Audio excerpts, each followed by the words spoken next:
Welcome to the 60th Honors Colloquium entitled Not Business as Usual, Business for the Common Good. Just a few housekeeping details. Exits are in the back and also on both sides of the stage. I always feel sort of like a flight attendant here when I do this, but bathrooms are in the foyer, and we ask that there's no photos or video recordings. On that similar note, students, it would be awesome if you didn't look at your phones during the whole talk. I know that's hard to do, but we encourage it. The University of Rhode Island occupies the traditional stomping ground of the Narragansett Nation and the Niantic people. We honor and respect the enduring and continuing relationship between the Indigenous people and this land by teaching and learning more about their history and present-day communities and by becoming stewards of the land we too inhabit. We are honored to have Wanda Hopkins, a Narragansett tribal member, Tri-Chair of the Native American Advisory Council here at URI, and also of the Tamaquag Museum, and also Nokovis, and she'll explain that, hopefully. But we're delighted to have her formally acknowledge the land that URI is situated on. Please help me welcome Wanda Hopkins.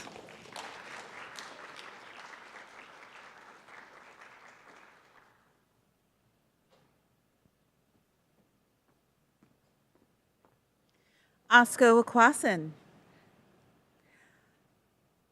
Ella Sikatau was an elder of mine, and she's gone now, but she says that if we speak at least one word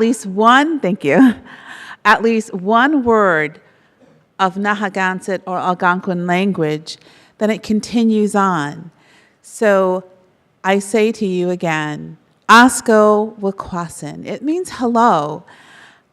I'm honored to be here tonight to represent the generations that have gone before me and the present generation and also the generations to come. I had a wonderful conversation with some of the young people tonight, and I was honored to sit at dinner and hear some of their thoughts and ideas. And one of the things that I hope I shared and I'll share with you is that the earth is not a dead thing that we can manipulate to our own existence and our own comfort, but it is our relative, the four-legged, the winged, two-legged, and the creatures that crawl. If we can't live in reciprocity with all of life, then we're in danger of losing our own lives because we are all interconnected.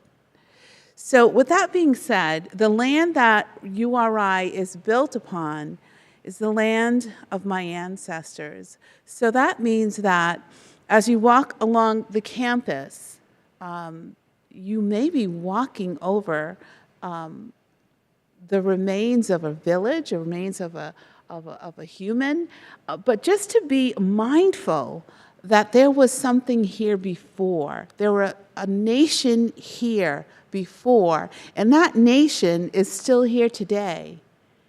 And in that, I just welcome you and hope that as the land acknowledgement that was read earlier mentioned, that we can inhabit this land together and also appreciate what was and what is to come. Thank you. Katapatash. Nokomis means grandmother. I'll just say that, and that is my honor to be called Nokomis.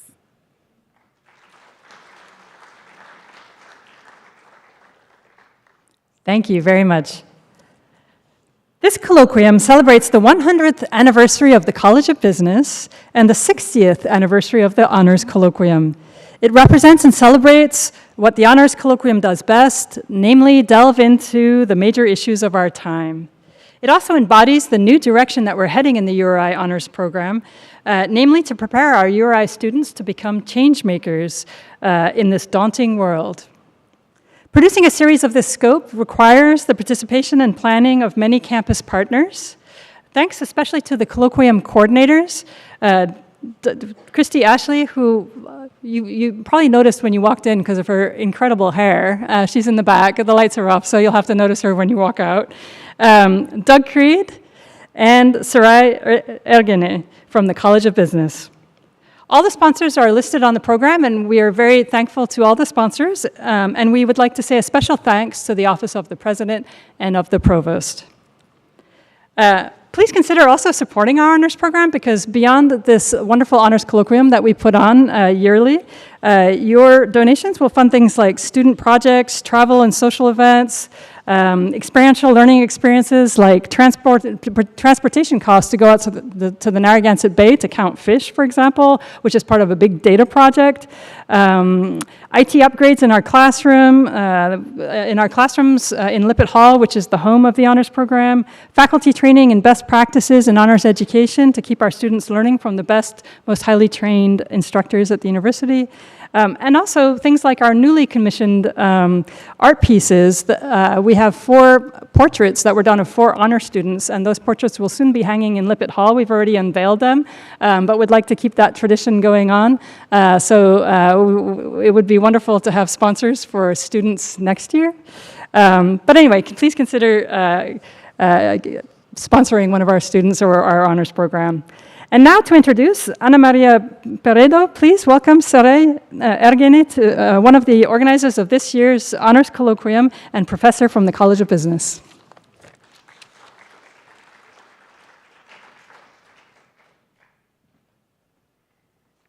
Good evening and welcome to you all. It is my pleasure to introduce you our speaker, Professor Ana Maria Peredo. Professor Ana Maria Peredo has been a pioneer in calling attention to the agency of community and the distinctiveness of indigenous entrepreneurship in management studies. Currently, she's a Tier 1 Canada Research Chair and a Professor of Social and Inclusive Entrepreneurship at the Telfer School of Management in the University of Ottawa. Previously, she was a Professor of Political Ecology at the School of Environmental Studies and the Director of the Center for Co-operative and Community-Based Economy at the University of Victoria, Canada. As a leader of this center, she created not only a fellowship program for graduate students and faculty members from across the campus, but also a community fellowship program to bring together academia and the broader community to address complex societal issues. Ana Maria's concerns for social justice and poverty alleviation are rooted in her experiences growing up and working with indigenous communities in her homeland, Peru. She is a critical management scholar, building on her background in anthropology, international development, and learnings from indigenous teachings. Her research contributes to understanding how communities in the Global South and the Global North mobilize their own resources to create local and sustainable well-being. Her scholarship calls for a reconception of entrepreneurship to increase its potential for social benefit by recognizing communities as entrepreneurs, advancing community well-being. Professor Peredo has published several seminal articles on community-based enterprises, indigenous entrepreneurship, solidarity economy, social enterprises, common property, grassroots movements, commons, social innovation, and social justice. She has received several local, national, and international awards for research, knowledge mobilization, and teaching. She serves on many academic and professional boards. She recently founded the International Academy of Indigenous Research in Management and Organization to encourage emerging scholars to bring indigenous knowledges into management studies. Please join me welcoming Ana Maria Peredo.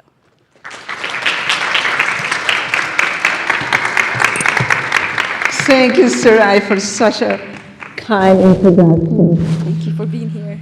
Thank you.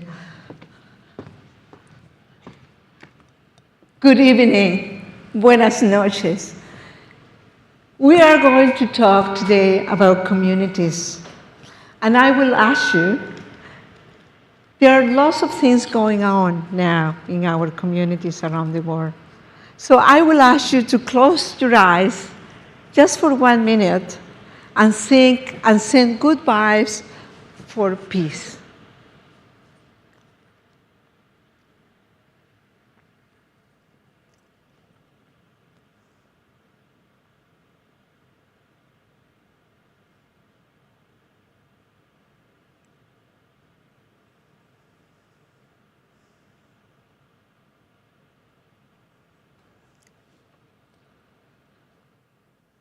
Okay, thank you. Thank you, Wanda, for your uh, for your words. I want to say I'm very privileged to be a guest in the land of the Narragansett and Eastern Nechantic people. So I'm very proud of being here. And also I'm very excited to be here, join you in the 100-year anniversary of the business college. So this is a great, and the 60-year anniversary of the URI program, the honors program. Such achievement. Today, I met the students, and I can tell you this, the questions we discussed for, I think, 2 hours and 4 hours, and their questions were so good. It really gave us hope. So today I want to talk about, let me see here. Okay, so let's talk about the turn to community. That's what we are going to talk, the turn to community, rethinking business for the common good. Let me share my learnings. 30 years ago, as a graduate student of anthropology, I went to a community called Ancaca in the southern of Peru.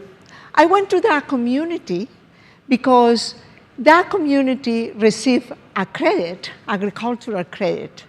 And I wanted to study the impact of the rural credit in that community. So I went there, and when I arrived to that community, I didn't like it. Because you have seen the pictures of the Andes, beautiful, green, near Machu Picchu. Well, this wasn't it. This was cold and dark and very thick grass. From far away, as I got from my backpack, I got out to the community. From far away, the houses looked that they were very close. But as I approached the houses, trying to enter into the people's houses, the houses were far away. And more if I was, as I was chased by dogs. Those dogs knew a lot about property rights, right? So I couldn't enter in any house. But when I went there, I didn't take money. I said, well, I have money, and I knew it was harvest season, and I walked around, I met people coming from their parcels into their houses, I met them, and I asked them, could you sell me something? I'm hungry. Could you sell me potatoes? And they always were polite, and they would say, I'm sorry, señorita, but I don't have nothing to sell. Maybe the next one has. And the next one will say exactly the same. Maybe the next one has. And I was thinking, what is happening with people? My friends and university and my NGO friends and everyone say development is about income. I was offering the opportunity for them to have income. Development is about, having more money. Why is happening? A month later, I survived. A month later, I was there harvesting potatoes, making chuño, dry potatoes, and people fed me all the time. They never accept money. I live in that community. It was a Mara community. It's 4,500 above sea level, 2 years. And what I learned from them was, remember I went to study credit systems. But the credit systems, what I found is that people have something I call the Andea insurance. They have a way to produce and distribute goods and services in a way that they transform. What I was studying was so little. What they have is a whole system of reciprocity, very complex systems that assure that everyone have food and have the basis of life. So in a way, was a wealthy community with systems of reciprocity and currencies called Ani, called Minga, very complex systems of exchange monetary and non-monetary exchange. So I have to think what I was bringing with me. As a mestiza, I came to Ancaca like a lot of outsiders with a neoclassical understanding of what is the economy. For me, they were market exchange were natural, right? That's what I learned in university. We all human beings are about markets, and it's very natural for us to exchange. And they were individuals, totally rational individuals. They were very profit-making, homo economicus. And there are the laws of supply and demand. I needed food, and they have tons. They could have charged me lots of money. And the other thing that I brought with me is the idea that if individuals sell them, they are self-interested, then social benefits will just emerge out of that. So, and also I brought with myself, with me, this understanding that development as a modernization theory. What I mean by that is the idea that over time, they will become like Western societies, that they will be just like Western, that development happens in stages, and they will be like Western societies. So this, implicitly, I was bringing this idea of Thatcher. Who is society? There is no such a thing. There are individuals, men and women, and there are families, and people look to themselves first. So I was bringing all these ideas. What did I learn? I learned this, something that now I call community orientation. We discussed today a lot with the students about this idea of community orientation. That people feel, and I saw that, people feel like they are part of an organism, that their well-being is related to others' well-being. If the others are not well, they are not going to be well, right? And so, and also I learned, and they talk a lot about this idea of common good, the value of common good, every meeting, common good. And by they means that the community identifies the values, identify their interests, by deliberating and acting together in a large meeting, in assemblies. And it's not just a collection of individual preferences. And of course, there is a balance. The needs of the community, the needs of individuals, the needs of families, and there is a discussion going on in these assemblies. And also I learned what is an economy is about. And I came with this idea that the economy is this, I do surveys, I finish my thesis. But what an economy is the whole system of producing and distributing livelihood. It's a system of provisioning. And all the community's activities was about provisioning in their communities. And for example, they have the ritual of cutting the first haircut of a child. And every community member have the responsibility to attend. And as they cut a little piece of hair of the child, then they will put some money or some chicken or something. So it's a collective responsibility. You have heard about it takes a community to raise a child. It takes a village, and that's what was happening here. And so I also learned that economic activity is bound with multiple goals. The common good, for the needs of the community. And I learned also that reciprocity is at the heart of all this.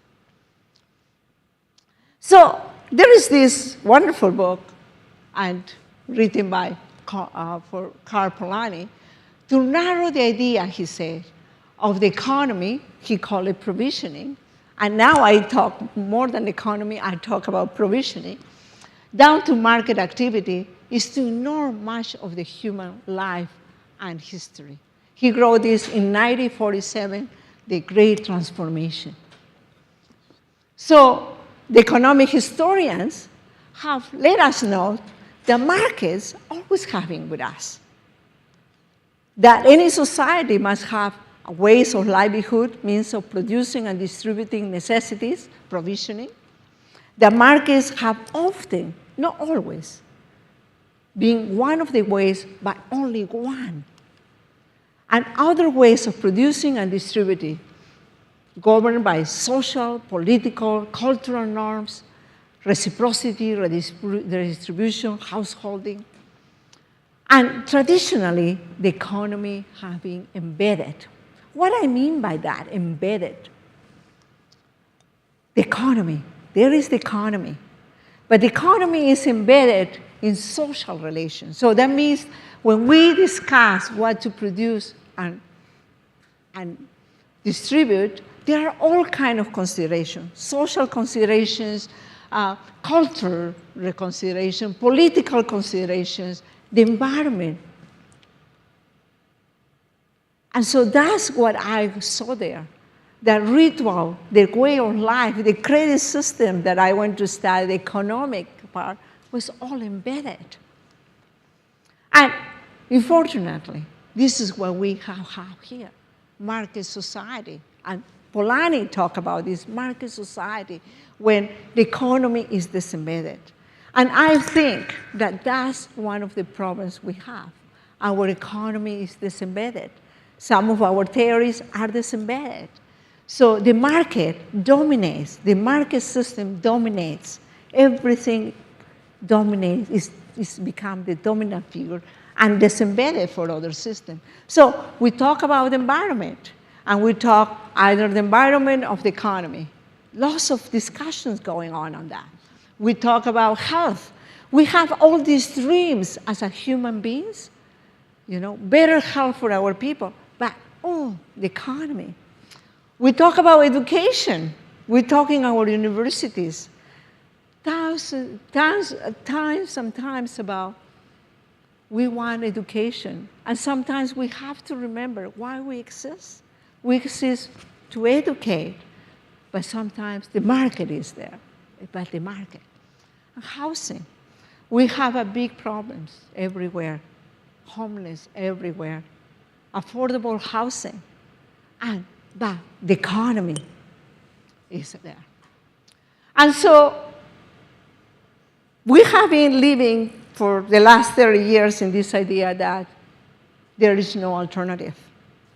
Other alternatives are not real. There is no alternative. But I say there is thousands of alternatives. There are lots of things going on, lots of experimentation going on, and we will see that. So what I argue in my work is about economic diversity versus monocrop.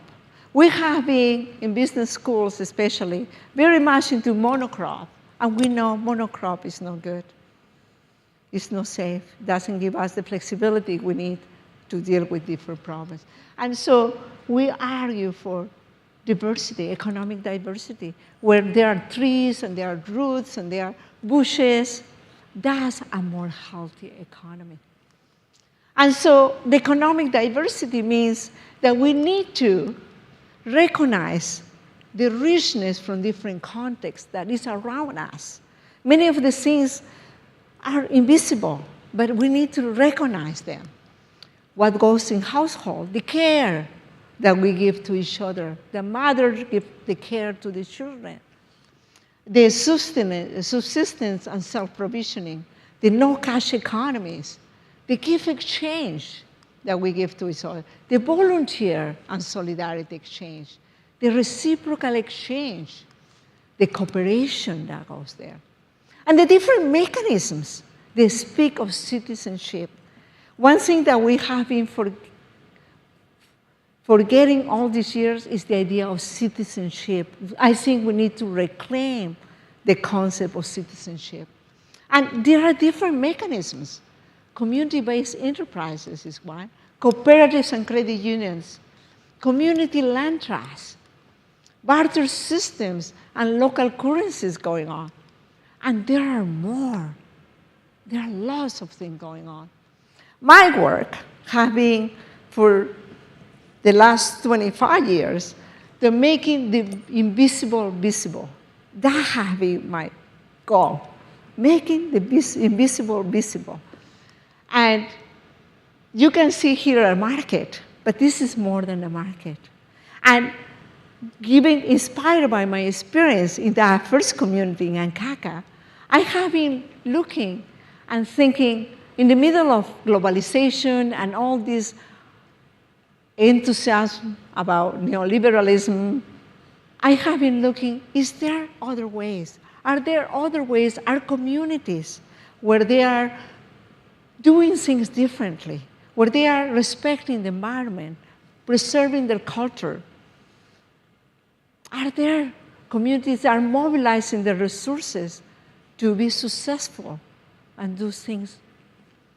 So I call this, after seeing many communities in the global south and in the global north, I call them community. What is community-based enterprises? Is the community acting corporately as both entrepreneur and enterprise in pursuit of the common good.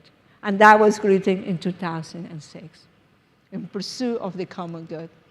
And they do so by using the existing cultural and social structure of the community and the basis of both. And so we have very interesting forms of enterprise. And the economic goals there are a means. It's not the end. The economic goals are means to social, cultural, environmental, and political goals. I talk with my Amaya friends, and they say, we engage in enterprise, and our goal is to keep our culture going, because they face genocide. And so, even spiritual goals in many cases. So, people doing community-based enterprises, the Quechua people here, are taking control over their lives. I was talking about the market. This is a community that faced tremendous environmental problems, huge environmental problems. And they decide they cannot keep going and keep extracting more from the land. They have to take care of the land. And they needed the young people to stay in their communities. Young people wanted to stay there.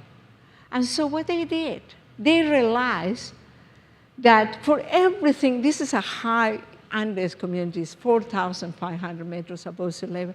They realized that for everything that they do, they have to go down to the valley. And they decide, well, there are other communities doing the same. And when we take our milk, the milk with the roads are so bad, the milk gets sour there. And then we have a problem. They realize we have a location. And so they start looking at the plaza, the common plaza, and they start thinking on organizing. So on Thursdays, they organize a market. On Fridays, but on Thursday, the whole community come and clean the plaza. They rent little spaces, and they bring sellers and buyers to that community. And so women start cooking, making soups and so on, and with that funds, they have the common kitchen, and kitchen for children that they don't have much to eat. And they have a pharmacy. And so they create all these social development activities, okay? And also possibilities for families. Families don't have to go anymore into the city and the milk is bad. Now they are producing yogurts and other products just outside the market. So they create all those possibilities for them. And here is another community involved in livestock, silicon, community mining, and a pop. In the years of Chinipa, my country went into problems of guerrilla movements. In the years that Chinipa couldn't enter into the small towns because the trucks couldn't go, they created a pop. They created this cola. And so they create all kind of social development around there. But they did this, and they are doing this as a community. Lots of discussions as a community. So this is not just in the Andes. We see there the Purupecha Community Enterprise in San Juan Nuevo in Mexico. Like many communities fighting for the forest, the government opened the forest, restrict them access to the timber products of the forest. And people start coming and taking things away and so on. They fought hard to get their land back, and then they start producing all kind of products. Just being careful on cutting the trees and, or using timber and so on. Another village in India, droughts and all that, lots of poverty in this community. And what they did, they start capturing the water. And other villages start seeing it and doing the same. Also in the global north, I know there are many people here working environmental issues. Communities, the value of community-based enterprising for biodiversity, for conservation, is seen in many of the community-based wildlife sanctuaries in New Zealand. So people are coming together using the community-based enterprises as a way to bring people together and preserving biodiversity. Like any other communities in Wales, the typical story of communities. Big companies left, mining companies left, and the whole town goes down, jobs and everything. And the community came together with different ways and different businesses. Community pubs, people in England, in Germany, you know, the pub is going to close. People come together and say, we need to keep our pub open. We want it. This is part of our social fabric. We want to do it. So closer to home, Harrow and Proctor in BC, two communities that saw their forests around them being exploited by big companies, and they fought governments, and they asked for possession rights for their forests. They got first 25 years and then 50 years, and they create a community-based enterprise. And they cut the forest very, very carefully. In fact, the sticks for Harry Potter come from there. They are always very proud. Harry Potter sticks, right? And Elliot Lake in Ontario, a mining town. Again, another mining town. The mining left, closed, and then what? Everyone started leaving. The community got together, start rebrand themselves as a place where retirees can come, retirement community, and start doing that.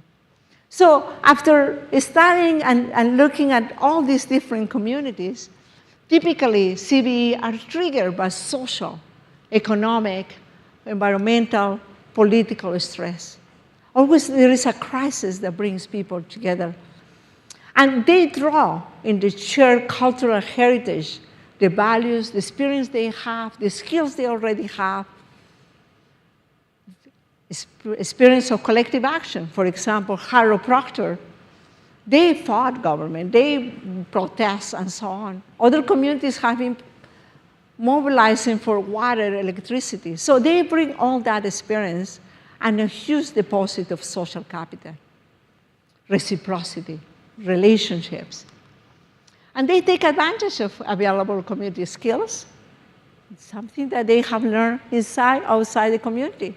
The community in the market, for example, are famous. The people there are famous because they produce beautiful cheese. All the regions say, oh, the cheese from that place is great. So they create that. And they are dependent on community participation. Again, citizenship. People have responsibilities, rights and responsibilities as a citizens. They participate, they get together, they discuss. And they are rooted in both market and no-market systems. And that's something that we need to learn if we want to. We talk all the time about poverty alleviation and many other challenges. We have to consider market and no-market mechanisms. And there are more communities at the center. Communities are taking the initiative, enterprising for the common good, different models, right? Community center co-op.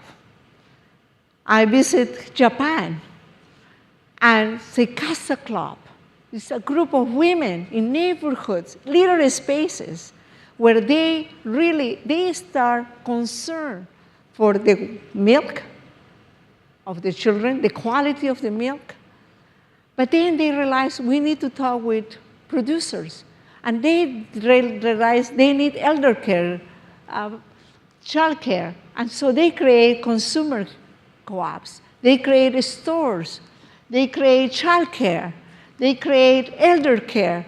And I was fascinated because in these little spaces, they have all these different things. And not only that, for the people that cannot come to the elder care, they have another company that distributes food for the neighborhood. All these in neighborhoods happening in Tokyo. And they work all.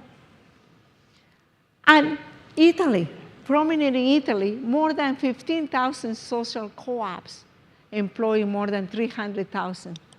So in this case, the co-op decide to do another model, different model, not only to serve their members, but to serve other people that are disadvantaged. So they create these multi-stakeholders co-ops. Community land trust. I think it's a big problem right now that we face. Huge problem of homelessness, affordable housing. Every city, I'm sure here, everywhere, we face a huge crisis of affordable housing. And the community land trust separates the most expensive part of the housing. Take it out of the market, the land. Take out of the market. They create a community body called Community Land Trust. And the United States is a leader on community land trust, I would say. So the community body owns the land, and the community land trust leases the land to the homeowner. The homeowner then buys or sells or builds their own house, but have a contract for 90 years or so. They keeping affordable housing. And I know there is a Burlington community land trust. And so there are a lot of people that they commodifying. This I call, there is a lot of gentrification, a lot of problems with land, with housing, because the housing become a commodity, something that we speculate. But there is a lot of movements now to commodify, taking the land out of the equation. And many of these initiatives is often based in the use of commons, community-based enterprise, social co-ops, community land, community interest company. And what we are, if you see, this is all about community benefit. In fact, community interest companies become legal, established in UK by law in 2005 to meet social needs. And the primary purpose is community benefit. And there are limited distribution of profits, and there is asset lock, so people cannot distribute the benefit, the assets if something happens. But there are more than 26,000 UK in 2022. But this is just an example of how much the landscape has changed. 20 years ago, there weren't many legal forms. Now, we see more and more legal forms. In BC, we have something similar that was copied, very similar to the law of UK, Community Interest Corporation. In Nova Scotia, it also is going. And there are many places, Portugal, other places, where now we start recognizing community purpose. And this is a community interest company that works with renewable energy. And we see lots of renewable energy, community energy. So all of this is a powerful reminder of community-based economy, the indigenous economy. Really, when we talk about indigenous economies for years, they are not the same. They are not monolithic. They are different communities, and they are very varied. But for centuries, indigenous economic life have been ignored. They don't have economy. Many people, even I hear sometimes ministries, leaders in our community say, let's teach indigenous people entrepreneurship. And I say, oh my goodness, they have been the first entrepreneurs. They have very, very sophisticated system of trades and so on. We need to recognize that. And so or sometimes have been suppressed. The potlatch, a way to share the gift economy, have been suppressed, illegal in Canada, or have been displaced, taking away resources. But in fact, in many communities, indigenous people have lived sustainable within the land. But what is interesting now is that we are seeing lots of initiatives in which indigenous people are reactivating and reconnecting with indigenous knowledge and practices. This is happening everywhere, I see. People are connecting with their knowledge, connecting with the elders, and say, we wanted to do it our own way. So in Canada, for example, the Sauk First Nations, very close to home in Victoria. And these Sauk Nations have terrible problems. Young people just didn't want to be in the reserve. There were conflicts inside the community. Finally, they say, it's enough. Community came together in a visioning process. And they start thinking, okay, where we want to be, what we want to do. And they say, we want our goals. We want to have energy autonomy. We want food self-sufficiency. We want cultural renaissance. We want economic development as well. And they built the bigger solar farm in BC. And people go there and see the solar project. But this is not only the solar project. The technology is neat and cool and everything. But this is more than that. This is about food. This is about traditional knowledge. This is about recovering, as the elders said to me. This is going back to our roots for the future.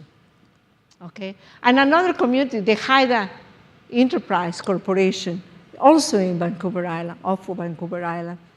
The goal of the corporation is the economic, social, cultural, environmental well-being of the Haida people. So the goals are community well-being, it's community, it's nation building. And so now we are thinking, okay, we have to, there's lots to learn. We discussed this afternoon with the students about, there are so many insights for indigenous communities that we can learn about in moving forward. So the sense of understanding the economy in community. So the economy is embedded. Economy producing and distributing. But when we talk about community, and when I learn in many indigenous communities, and of course they are all different, we talk about community, including the ancestors and the descendants. We want to talk today about the ancestors. And the culture, the tradition, the land. We are part of the land, right? The sky, the plains, the forests, the plants, the animals, the spiritual world, the creators, the tricksters, the guardians. So we have lessons there to think about when we talk about business. What we can learn is holistic, it's interdependence. Everything is connected. we want solutions, we have to look in a broader sense. It is from I to we. We are too much into I. This afternoon, we discussed quite a bit about self-individualism, the narratives of individualism, how it's hurting us. And we need to go from I to we. We are part of nature, and that's what we learn from indigenous epistemologists. We are part of the nature. We belong to the nature. The Aymara, the Quechuas, talk about the Guamanis, the brothers and the sisters, the Mother Earth. It's place land-based. It's here. It's we belong to the land. We are here.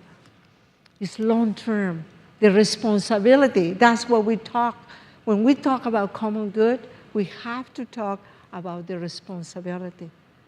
And the responsibility implies responsibility for the future generations. That's what we are talking in sustainability as well. And the intergenerational responsibility. Whatever we do now will affect 7 generations from the future. And so we face tremendous issues, climate change, different crises, COVID, recession, all kinds of crises.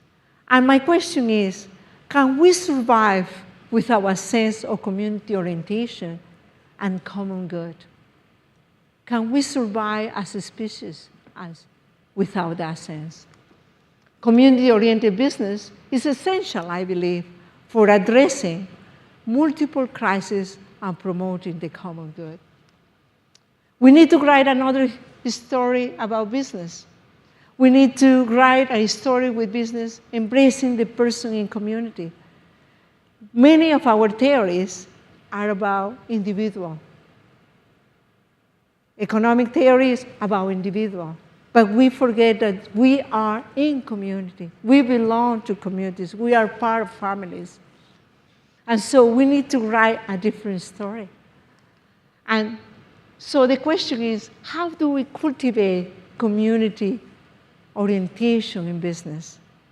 I would love to hear your thoughts. Thank you. Muchas gracias.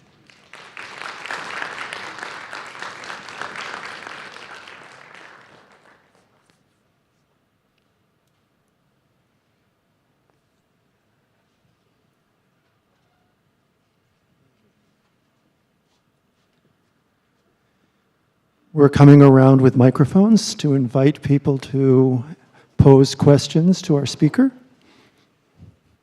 Would anyone like to raise their hand for the microphone? Oh, there's someone right here. I'll be right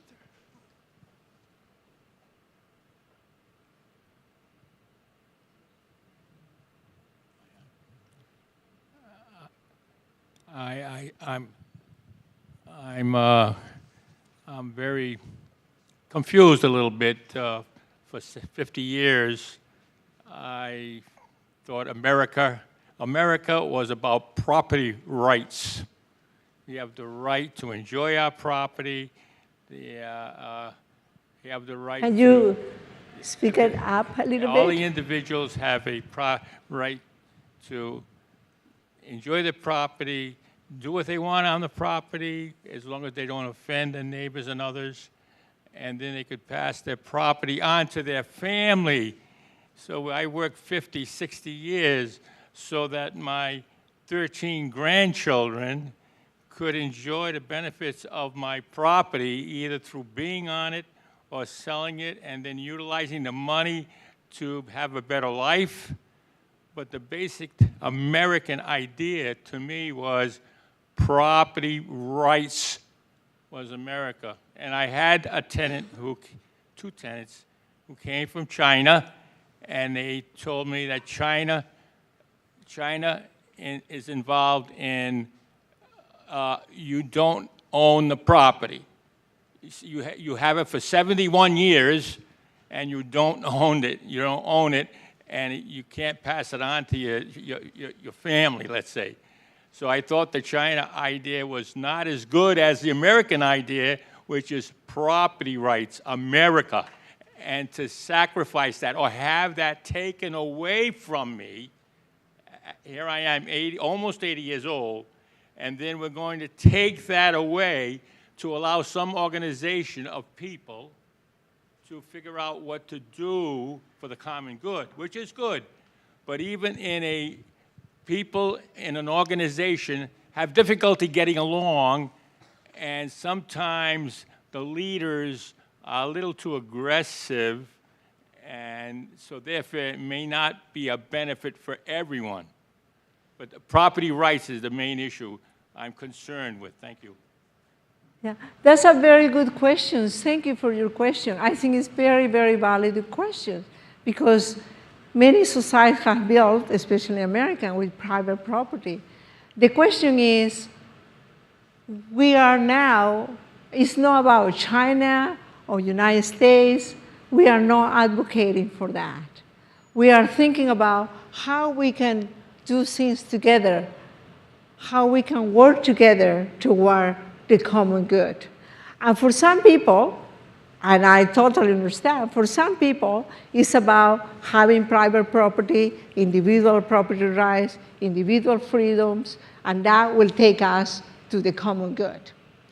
But here, I offer another option that is about citizens working together to have possibilities for common good. So there are different ways to understand it, different ways to think about, but I think we are facing serious, serious problems with climate change and so on.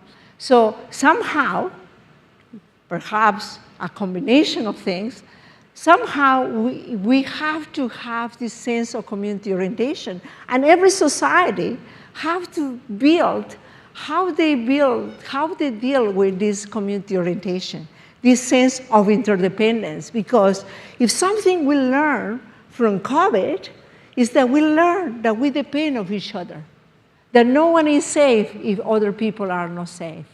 And so we have to figure out, in every society is different, we'll have to figure out a way in which these individual and collective interests can work.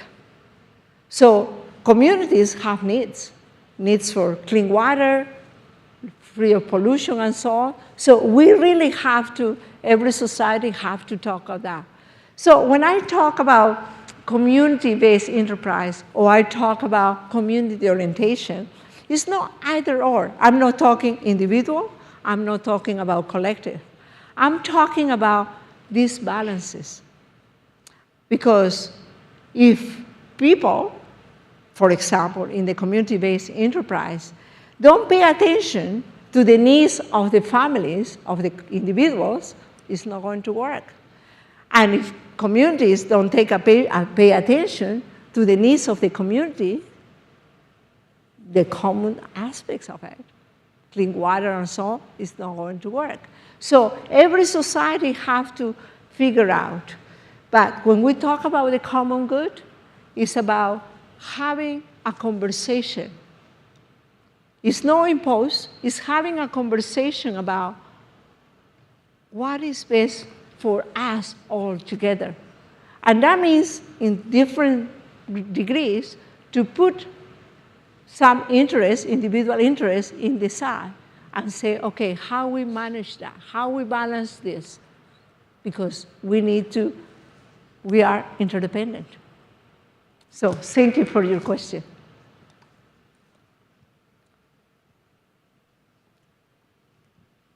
So earlier when you were talking about like the awesome things that all these different communities have done, one of the thoughts that was like pounding in my head is, how do you initially get the ball rolling? Like, for example, I'm from Philadelphia and I live in a neighborhood where I've had the same neighbors for 10 years. I don't know their names. I don't know how many kids they have. I don't know anything about these people. And I've seen the cops called on kids trying to just have like a lemonade stand, for example. Like, I feel like any time that there's an attempt at bringing the community together, it just ends up with angry neighbors. So what is that first step? Is it putting flyers in people's mailboxes? Is it introducing yourself, going door to door? How do you get that ball rolling? I think there are certain characteristics for people to come together, right? Not everyone would do. I think we live in a society that the narratives of being individualistic are so strong, and but I think that we all have a role to play. Certainly, in many communities, there have to be some elements of reciprocity, some elements of cultural, social capital, of relationships, right? Not every community has it, but I would say we can work with that. I think especially now, we can talk with our neighbors. Sometimes they are not open, but others will be open.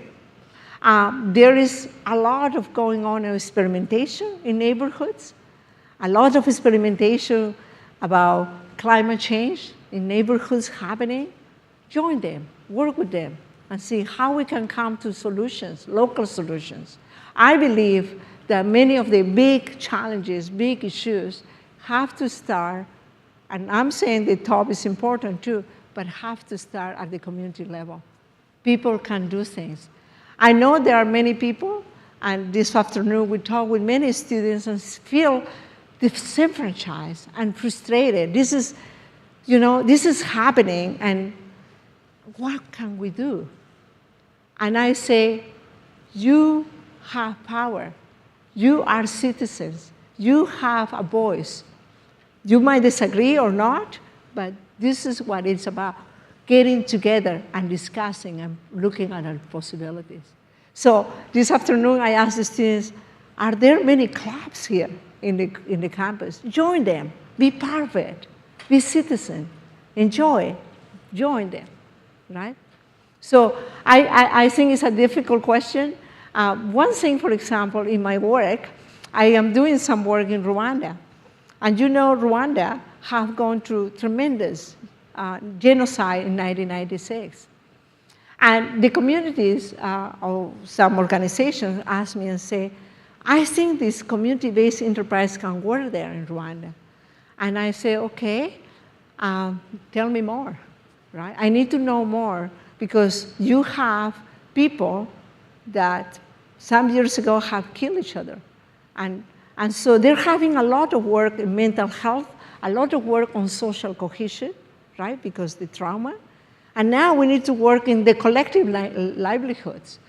But are there seeds? And I saw, yeah, looking at the culture, looking at different things, there are seeds that people can come together and we can work together in supporting that, right? So there are elements that, So don't be discouraged, join others, and do some work.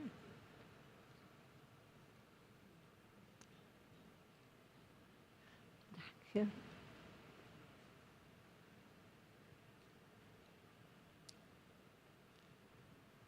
Hi, actually, this is a little bit of a response to your question.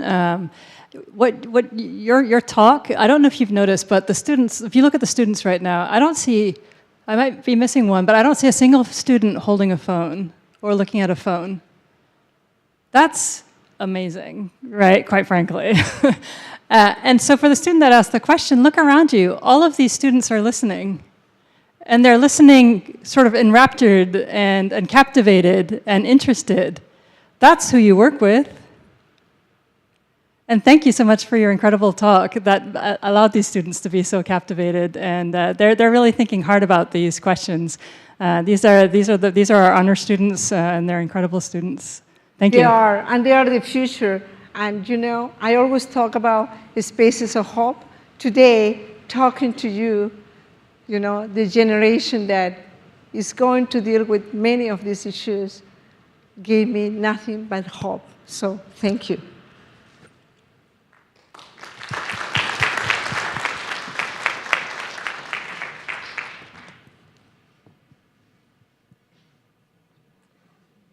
Okay.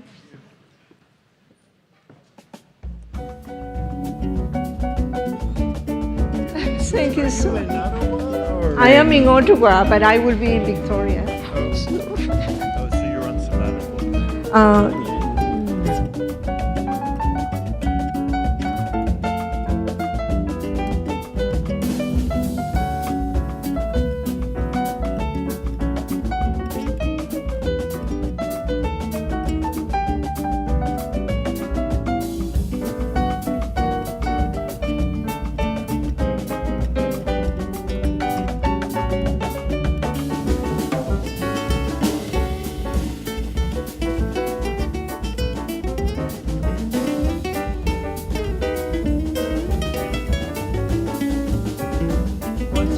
talk to